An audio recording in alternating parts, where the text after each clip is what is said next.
Hey folks, this is Alan Jones with HiFi Buys, your destination in Atlanta for hi-fi. I am really pleased to have Allan Haggar here, Vice President of Sales for Audio Research. What makes me most excited about this is everybody has a lot of questions, so we're going to try and cover them today. And Allan's been, shall we say, very forthright in wanting to kind of, help people know what's going on out there. So we're going to talk a little bit about that and talk a little about the company and also kind of where we're going with that. So welcome. Thanks, Alan. Thanks for having me.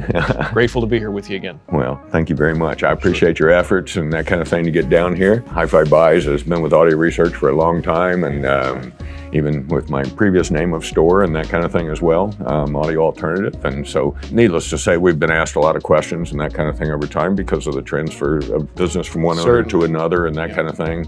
And it's always just kind of confusing for people. And if you don't mind, just tell us a little bit about, for one, your position with the company and what you do with them. Okay. Well, I'm Vice President of Sales for both domestic and international. Okay, big job. Yeah, it's a big job. When I came aboard, we had an international sales director who'd been with us for some time, who was in a terrible accident. Brandon ended up working with our friends Wadax in Spain. So we still work with Brandon from time to time. Yes. But I'm handling global sales right now. Dave Gordon is still aboard. Dave Gordon's our brand director. He's been with us since, I couldn't even tell you. The commish has been with us longer than I can remember. So, yes. I've been an audio research owner for 22 years myself, and I bought my first ARC amplifier from him when I first started as just a boy in the industry. He, along with the company, is the reason that I do business with Audio Research. So I remember him and I sitting on a couch, and I've told him about this conversation that we had, and I just told him, I said, this is what I want in my store, period. The transition's been interesting. I came aboard about 15 months ago with Trent. I've known Trent for a very long time. And Trent did a phenomenal job with the brand, and I think to some degree became a victim of his own success, really. He's made a lot of investments in inboarding a lot of our manufacturing processes so that we would not have to go to other places. It got to the point where a change needed to happen. And I was involved in presenting the company to a number of different people. And as we all know, when a company gets bought, you really never know what's going to happen next, right? Is the brand going to be offshored? Is it going to be turned into something completely different? Are we going to end up making televisions and selling to Costco? Is the brand going to be debased? It's happened. It has happened. Absolutely. And Valerio Cora came along. We threw our heart and souls into this pitch because Valerio owns a speaker company called Cora Acoustics. Yes. And Valerio's been involved with audio research for decades. He has probably more audio research in his speaker factory and in his home than Audio Research has in stock at any one time. Wow. And that's saying a lot because we deliver from stock. I've been there. I can verify that is saying a lot. You want an i50 in red? You want it with or without a phonostage? We ship it today. So for him to have almost every iteration of every product we've made in the last 17, 18 years represents a commitment to that brand. This is a guy that will listen to capacitors and listen to tubes and obviously designs loudspeakers for a living. So he really cares. He's extremely passionate about it, but he also understands that audio research is made up of professionals who know what they're doing. So to strike the balance between somebody who leverages the talents of the people they have and just is hands-on enough to really steer the ship and provide the vision while allowing the people that still work there to flourish is something we never thought we would find again. Wow. And we did. Okay. So I was wondering kind of how that relationship was going and so how often does he come in? And I mean, do you see him often at the factory? Or? I do. Well, I'm in the factory probably at least every other month. Okay. Right, every 6 to 8 weeks. And I'd say probably about quarterly, if not more, for him to get an update on manufacturing, on finance, on where we are with prototyping new products. Right now, I think we have more engineering projects on the board than we have existing SKUs. Wow. So that has just mushroomed. So that's happened in the last 12 months? No, that's really happened in the last about 5 months. Okay. A product development cycle for us is 12 to 18 months. Okay. Unless it's a revision or a substantial revision. But when you're developing a product from scratch. I mean, that's okay. A $10,000 or $15,000 integrated, which we don't have at all. Right. We're going to have to design that right off the board. It's going to take a year to do it. Doing a substantial upgrade to a preamp, whether it's from a Ref 5 to a 5SE version or a 5SE to a 6, which is a much more substantial upgrade. Anytime the number changes, it's a bigger upgrade. That can be under a year, maybe even 6 months, but it still has to go through. These things are not things we just pull off the shelf and do. I'm aware, hand soldering all your boards as opposed to using a solder machine and, a wave solder. I know that Audio Research bought one at one time and used it and then decided not to use it. Correct. And I've heard that story a couple of times. And, with Trent, there were some things going on with kind of some more economical kind of things, which was I-50, which came out. Great to have the different colors. And again, that's more ability that I think Trent got in the company for it to be able to do those different things. And so again, as we're moving forward with ownership and that kind of thing, so tell us a little bit about where that is and where that might be going. We've really put together a product roadmap for the next 3 to 5 years that's pretty bright and pretty expansive. The Ref 330 will be coming out this summer. That's a pretty exciting product for y'all. Yeah, that's an amplifier that's undergone a lot of work. We think this is going to be the best amplifier we've ever produced. It has a new tube in it, I believe, as well, that we haven't seen much on the marketplace. So tell us a little bit about that. It's called a KT170. It's a bigger tube than a KT150. Which is amazing. It is, it's not a new tube, but it's a new implementation of it. So the circuit has been sort of customized around this tube, and it brings a degree of dynamics and purity and transparency. As I listen to it compared to a KT150 harmonic vibrance, which is really saying something because the KT150 we know for its depth of color and its harmonic vibrance and its texture. This tube has even more of that. And not only that, at the bottom end of the spectrum, the dynamics and the growl and just the sheer extension and delivery in the bass is unlike anything I've ever heard from any of our amplifiers. And our amplifiers are known in the tube world for having great bass. Absolutely. This one is just a completely different level. Sounds like. It's an animal. From what I understand, there's only 6 tubes per monoblock. Yes, as far as output tubes. Yes, we don't need 16 tubes per side like in the 750.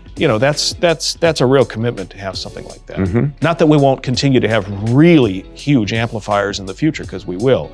But for people who want more than the Ref 160S or the Ref 160M can provide, but are not prepared to dive into tubes by the multiple dozens to get it done. You don't have to. So let's get into a little bit of something else that has come up. A lot of people have talked about service issues and those kind of things as well. Yes. If somebody owns a new product and they're having an issue with it and it's within a year or two old, what should someone expect from Audio Research today? Today we're in very good shape, and I don't want to paper over this issue because it was a concern last year. The service time was multiple months for products that were out of warranty, right? So I don't want to give the false indication that nothing has changed, because for those people that went through that experience, they had that experience. They're not going to believe that unless we validate it. So the problem was last year we didn't have enough technicians. We do now. And the prevailing wisdom on the street was that we didn't have the money to hire technicians. It was actually not the case. After Val came in, we had open to buy on human resources pretty broadly. But we could not find technicians who were conversant in tube equipment. That's always been a difficult thing, They're hard people to find. Technical colleges. We did. So we're up triple now in technicians, which is to say 2 additional into the one we have. And that's enough. That's enough to bring both warranty repairs and non-warranty repairs down from months into weeks. You do priority repair for warranty repairs versus? Yeah, warranty repairs come in first. Okay. And go out first. Okay. That's what I should say. We've been shopping for those guys for a while, and one of them actually came back. Really? Yeah, he's one of a couple of employees that actually returned from other gigs after the company got bought, which is really cool to see. That is. You don't see many companies get sold and see people who've left it come back to it. That's a testament to the new ownership. Yep. Over the years with Audio Research, we've seen this progression of better and better and better quality sound. How is it that you determine at this point, like, okay, this is a new model? The bottom line is a new model has to offer tangible sonic improvement. This is not like a mid-cycle, a midlife cycle refresh on an automobile, where you have a frame that goes for 5 or 6 years, but on year 3 they change the headlights and the tail lamps, right, just to make it look brand new car, and raise the price a little bit. There has to be something that the listener can identify as being notably better, and we try to make the performance better in all directions. We do our best not to just have the tonality change and go off this way or something. We want everything to improve linearly in all directions. Better tone quality, better sound staging, better dynamics, better detail, better bass. All those things have to kind of go together. And it's really, really not our way to just throw a new cap into something and then call it an SE. Those are things that we hold back. We also do not do flying revisions. So even within the life cycle of a 6 or a 6 SE or a 160S, it's what it is. It's what it is. We won't just say, oh, we found a new cap to put over here. Just, after serial number 278, let's just throw that in. You have no idea how to ever take care of the product if you're making running. It's less serviceable. You have to keep records. People who may buy multiples of the same product, oh wait, these aren't the same. You're really wasting the opportunity to show people value if you're hiding it in mid-cycle revisions. And we just don't think it's the most honest way to do things. We want to be able to say, okay, we've collected enough revisions through board revisions, transformers, wiring. In the case of the 160 Mark II, it was caps and lits wiring, which doesn't sound like much, but it actually made a substantial improvement. And we called it a Mark II. Right, so a revision as opposed to a new model. As opposed to a new model. It's not a 200, it's not a 250. To me, is always dumbfounding the amount of things that you have to try. And I just had a speaker manufacturer here that, tried about a lot of different things that didn't work out, that they paid a lot of money for tooling for and those kind of things. And what about the parts that you reject? Part of what contributes to the cost and the performance of audio research are the parts we do not use. So whenever you're buying resistors, tubes, FETs, they're expensive, but there's also a quality variation. So you might look inside of a Ref 80 and look around and say, oh, I've seen that chip or that component in something else. It costs X.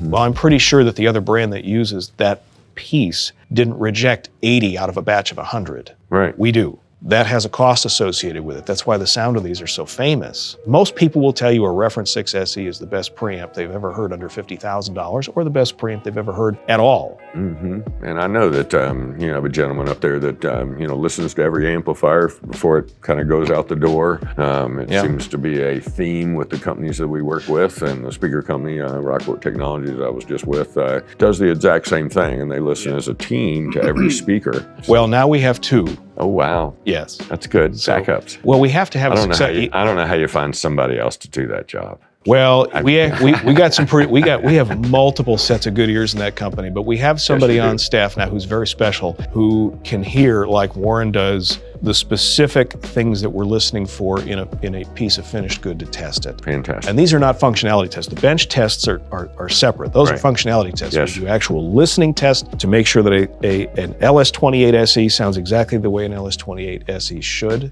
Every single unit we produce gets ears before it goes out the door. That and service pieces get ears before they go back out the door. That's fantastic to know that it's actually listened to. It kind of gives you comfort as, that someone did put it together, paid attention to it, listened to it, made sure it was exactly what it should be, then ship it out the door. Let's talk a little bit about, what really has kind of been the toughest thing for y'all as a company since you've gone through the changeover. I guess, what kind of questions have you been asked? What kind of things? Because not everybody knows and everybody's kind of guessing. So I just, again, kind of want to just kind of get some of this out there so that people can understand. Well, let me come right at this. The 2 biggest concerns we had with the changeover were engineering and finance. I should state that in reverse order. Finance and engineering. Okay, well. Finance first. Yes. You don't have finance, you're not there. Engineering that is correct. Matter. Valerio came in both with enough money to hire the people that needed to be hired to get the job done, but with enough risk tolerance to invest in getting us there. Val is not in a position to have to change course based on things not working out next quarter the way you plan. Right. That's what gets a company into trouble. Absolutely. Short-sighted. Short-sighted and short-pocketed. Yep. Right? You have to be able to weather the storm a little bit. You have to be able to get through customers going, well, let's wait and see. That could become a self-fulfilling prophecy with any kind. It doesn't matter if it's audio research or Apple or Ford Motor Company. If all the customers stand back and say, let's wait and see at the same time, any company will go out of business. And everybody goes, well, good thing we wait and saw. Yeah. But that's what happens. Yes. So you have to have the wherewithal to get through that part to the other side. And we do.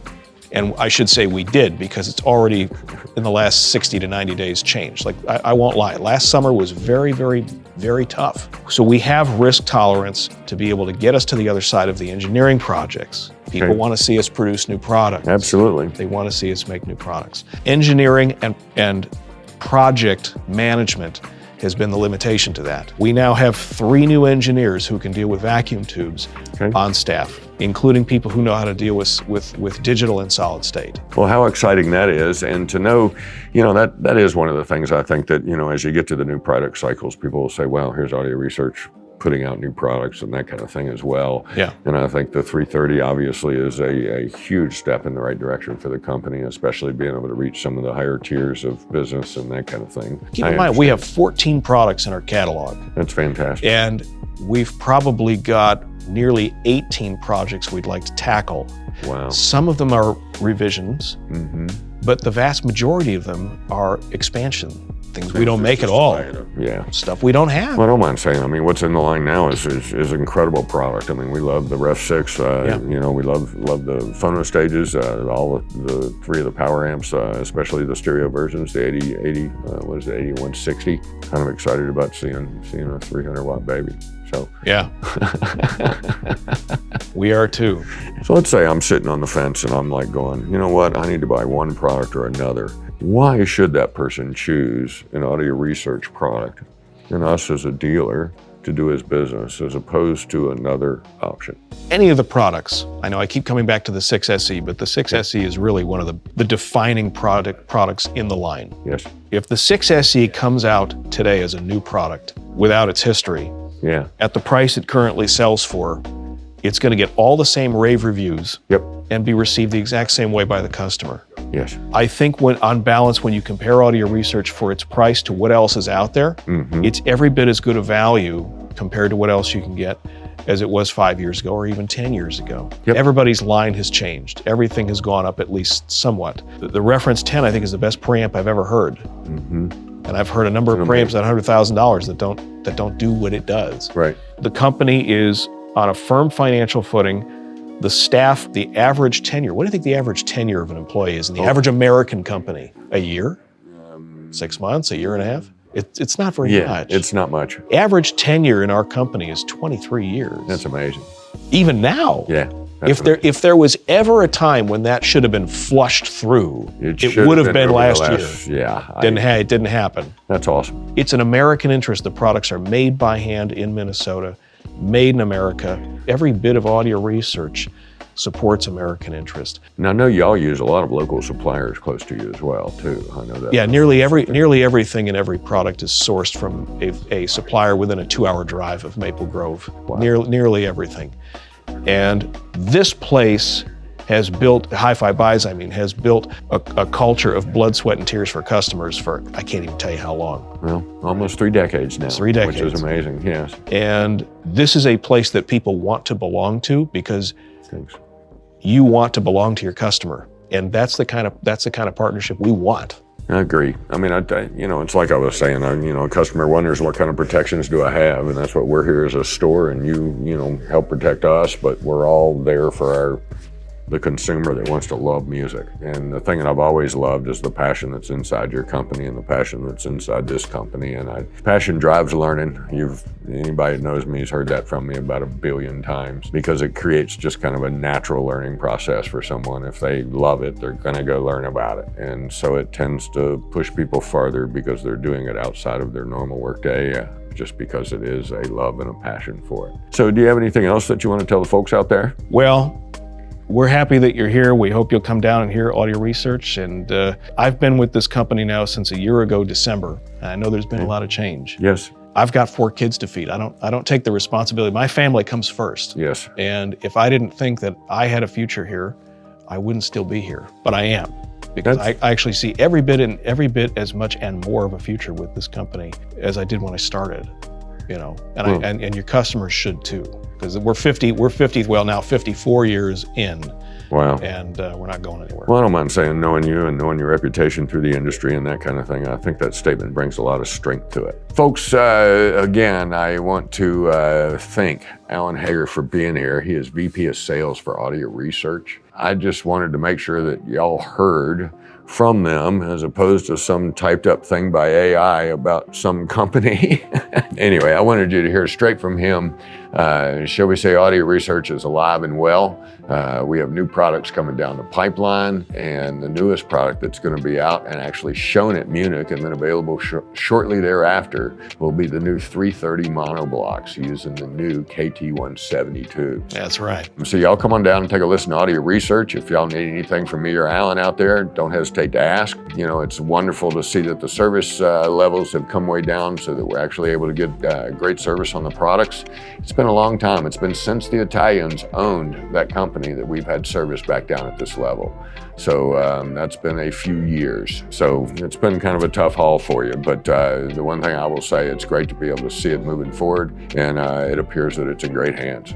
So Thank you very much for your time today. All right, great to be here with you, Allan. Awesome. Thanks for Thank everything. You. Thank you.